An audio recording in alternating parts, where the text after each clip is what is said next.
જય ગિરનારી મિત્રો, તો આપણે આવ્યા છીએ અત્યારે ભૂતેશ્વર ગામમાં. ત્યાં ભૂતનાથ મહાદેવનું મંદિર છે. આપણે ત્યાંના દર્શન કરવાના છે અને તે મંદિર વિશે થોડું ઇતિહાસ આપણે ગુણવંત બાપુ પાસે જાણીએ. આવો. હર હર મહાદેવ બાપુ. હર હર મહાદેવ. બાપુ, આ મંદિર આપણે છે ભૂતનાથ મહાદેવનું, એ આપણે આમ તમે કહી શકો કે કેટલા સમયથી છે અને કઈ રીતના અહીંયા આપણે મહાદેવ છે? હવે કે હું કહું છું કે લગભગ 400-500 વર્ષ પહેલા 400-500 વર્ષ ખરા. અને અમારા પેલા વડવાતા પકડને જગ્યા એ પકડને જીવતા સમાજ લીધી છે અને સમાજ લીધી પછી આ ખેરતા ખેરતા નીકળ્યા ભૂતનાથ મહાદેવ આપણે સ્વયંભૂ છે.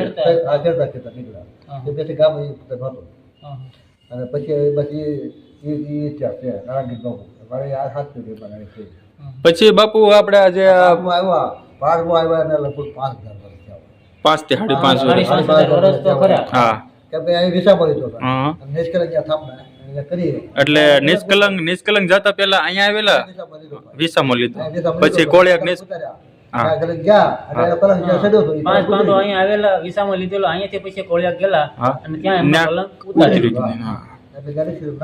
તો 5 પાંડવો સહિત બીજી 2 પણ મૂર્તિઓ, એ કોણ છે? એક હનુમાનજી મહારાજ, એક કાળભૈરવ, એક ગણપતિ દાદા, પછી હજી એક છે